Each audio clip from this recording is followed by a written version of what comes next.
हे students, इस tutorial में फिर से हम एग्जैक्टली वैसे ही क्वेश्चन सॉल्व करेंगे। हमें क्वाड्रेटिक इक्वेशंस गिवन हैं, हमें nature of the roots find out करने हैं और उसके बाद अगर रियल रूट्स एग्जिस्ट करते हैं तो हमें उनको फाइंड भी करना है। तो एक बार मैं इस क्वेश्चन में भी क्विकली आपको रिकॉल करवा देता हूँ कि nature of the roots find out करने के लिए हमें सबसे पहले डिस्क्रिमिनेंट फाइंड आउट करना पड़ता है। और डिस्क्रिमिनेंट क्या होता है? B square minus 4ac। अगर मेरे पास ये स्टैंडर्ड इक्वेशन हो, क्वाड्रेटिक इक्वेशन, तो बी स्क्वायर माइनस 4ac ये डिस्क्रिमिनेंट होता है, उसको हम डी से डिनोट करते हैं। अगर ये पॉजिटिव हो तो हमारे पास रियल रूट्स एग्जिस्ट करते हैं, दो होते हैं वो, और दोनों अलग अलग होते हैं, यानी कि उनकी वैल्यू डिफरेंट होती है। अगर डिस्क्रिमिनेंट की वैल्यू 0 हो जाए तब भी रियल रूट्स एग्जिस्ट करते हैं और दो ही होते हैं लेकिन दोनों की वैल्यू बराबर होती है, ठीक है। और अगर डिस्क्रिमिनेंट की वैल्यू नेगेटिव हो तो रियल रूट्स एग्जिस्ट ही नहीं करते, तो हम फर्दर इसको फिर सॉल्व नहीं करते, ठीक है। तो हम वन बाय वन इनको क्विकली सॉल्व करना शुरू करते हैं। ये पहला क्वेश्चन है। अब इसको मैं इसके साथ कंपेयर करता हूँ। चलो पहली बार तो मैं यहाँ लिख ही देता हूँ कि इसको आपको ax square plus b x plus c is equal to 0 इसके साथ कंपेयर करना है। और यहाँ से a मेरा कितना हो जाएगा? x स्क्वायर का कोफिशिएंट यानी कि 2, b हो जाएगा x का कोफिशिएंट यानी कि -3 और c हो जाएगी कांस्टेंट टर्म विच इज़ 5। और अब मुझे निकालना है डिस्क्रिमिनेंट, और डिस्क्रिमिनेंट का फॉर्मूला होता है b square minus 4ac and this will be equal to -3 का स्क्वायर, b की वैल्यू -3, -4 इंटू a की वैल्यू 2, c की value 5, so this is equal to 9 minus, तो ये हो गया 10 into 4 40 which is equal to -31। तो डिस्क्रिमिनेंट की वैल्यू हमारे पास आ गई negative, this is less than 0। और हमें पता है कि अगर डिस्क्रिमिनेंट लेस देन 0 हो तो रियल रूट्स एग्जिस्ट ही नहीं करते। तो हम सिर्फ यहाँ पे ये लिखेंगे कि नेचर ऑफ रूट्स क्या हो गया। आप पूरा लिखना, ऐसे मत लिखना। नेचर ऑफ रूट्स हो गया नो रियल रूट्स। तो अगर रूट्स एग्जिस्ट ही नहीं करते रियल रूट्स तो हम इसको फर्दर आगे सॉल्व नहीं करेंगे। तो ये पार्ट हमारा यहीं डन हो गया। अब चलते हैं नेक्स्ट पार्ट पे। अब नेक्स्ट पार्ट में मैं क्विकली कर रहा हूँ। यहाँ से a कितना हो जाएगा? एक्स स्क्वायर का कोफिशिएंट 3, b हो जाएगा -4 इंटू स्क्वायर रूट 3 और c हो गया मेरा 4। और डिस्क्रिमिनेंट का formula b square minus 4ac and this will be equal to b square -4 into square root 3 इसका होल स्क्वायर -4 इंटू a की वैल्यू 3, c की value 4, so this will be equal to 16 into 3 ये 48 हो जाएगा, minus ये भी 16 into 3 ये भी हो गया 48, so this is equal to 0।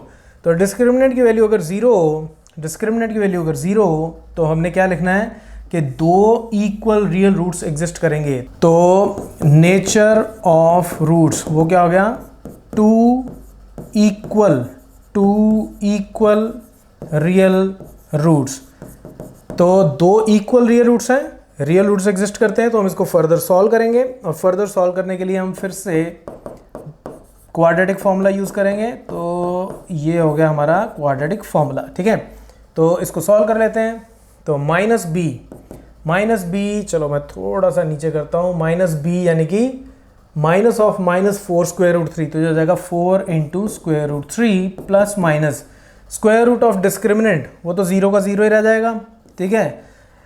2 into 3 is equal to 6, so this will be equal to, हमारे पास क्या आ जाएगा? x की दो वैल्यूज आ जाएंगी, एक आ जाएगी 4 स्क्वायर रूट 3 बाय 6, एक बार +0 के साथ और एक बार -0 के साथ, तो कोई फर्क नहीं पड़ने वाला। इसीलिए ये इक्वल होते हैं, रियल रूट्स जो हैं दो होते हैं लेकिन दोनों इक्वल होते हैं। तो आप देखो दोनों इक्वल हैं, ठीक है। तो इसको और सिंप्लीफाई कर लो, 2 कटा 3, यहाँ पे 2 3, तो ये मेरे पास कितना हो गया? 2 into square root 3 by 3 and 2 into square root 3 by 3। इसको फर्दर और सॉल्व कर सकते हो अगर आप चाहो तो।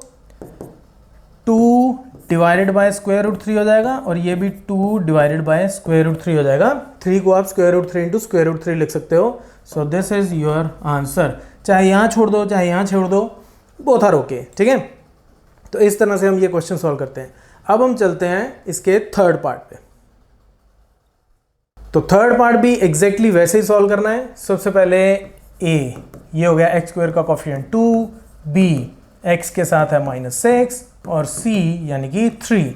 फिर हम डिस्क्रिमिनेंट का फॉर्मूला लगाएंगे, b स्क्वायर -4ac और इसमें वैल्यूज डाल दो, बी स्क्वायर माइनस 6 का स्क्वायर माइनस 4 इंटू ए की वैल्यू 2, सी की value 3, so this will be equal to, ये हो गया मेरे पास 36 minus 4 into 2 is 8 into 3 is 24 and this is equal to 12। तो इस बार डिस्क्रिमिनेंट की वैल्यू आ गई हमारे पास पॉजिटिव, और जब पॉजिटिव हो डिस्क्रिमिनेंट की वैल्यू तो हमारे पास दो डिस्टिंक्ट रियल रूट्स होते हैं। तो रियल रूट्स होते हैं, दो ही होते हैं, लेकिन दोनों की वैल्यू अलग अलग होगी। तो अब हम चेक करते हैं दोनों की वैल्यू अलग अलग आएगी। तो यहाँ मैं लिखूंगा नेचर ऑफ रूट्स, तो ये लिख दो 2 डिस्टिंक्ट रियल रूट्स, ठीक है। तो ये आपका एक आंसर हो गया। और अब हम लगाते हैं इसमें quadratic formula, minus b plus minus square root of discriminant divided by 2a। तो ये कितना हो जाएगा, यहाँ से लगाना शुरू करो। This is equal to minus b minus of minus 6 हो गया, plus minus square root of discriminant की वैल्यू है 12 डिवाइडेड बाई 2a, और a की वैल्यू है 2, तो 2 इंटू 2 हो गया हमारे पास 4। So this is equal to 6 plus minus, यहाँ से ये हो जाएगा 2 into square root 3 divided by 4। तो यहाँ से ये मेरे पास कितना आ जाएगा, this will be equal to x की दो वैल्यूज आ जाएंगी 6 plus 2 into square root 3 by 4 और एक 6, अगली बार माइनस ले लो 2 स्क्वायर रूट 3 बाई 4। तो ऊपर और नीचे 2 कॉमन है सब जगह, तो 2 कैंसिल हो जाएगा। तो मैं क्विकली लिख देता हूँ, ये हो जाएगा 3 प्लस स्क्वायर रूट 3 बाई 2 और ये हो जाएगा 3 minus square root 3 by 2 and that is your answer. और अब आप देखो ये वैल्यू और ये वैल्यू डिफरेंट है, यहाँ प्लस है यहाँ माइनस है, तो दोनों वैल्यूज डिफरेंट हो गई। तो हमारे पास रियल रूट्स हैं, दो हैं, लेकिन दोनों की वैल्यू क्या है, डिफरेंट, ठीक है। तो अब आपको क्या करना है, इस वैल्यू को आप जो ओरिजिनल इक्वेशन थी उसमें डाल के देखो, यानी कि आप इसको यहाँ डाल के देखो इसमें कि क्या ये 0 के बराबर आता है। पहले आप इसको डालोगे और फिर इस वैल्यू को डाल के दोनों वैल्यूज को चेक करोगे कि क्या वो 0 के बराबर आता है या नहीं। तो वेरिफिकेशन अब आप खुद करोगे, राइट। तो अगर आपको ये क्वेश्चन अच्छा लगा है, ये ट्यूटोरियल अच्छा लगा है, then please share it with your friends and your classmates. So that's it from this tutorial, keep watching मैथमाफिया।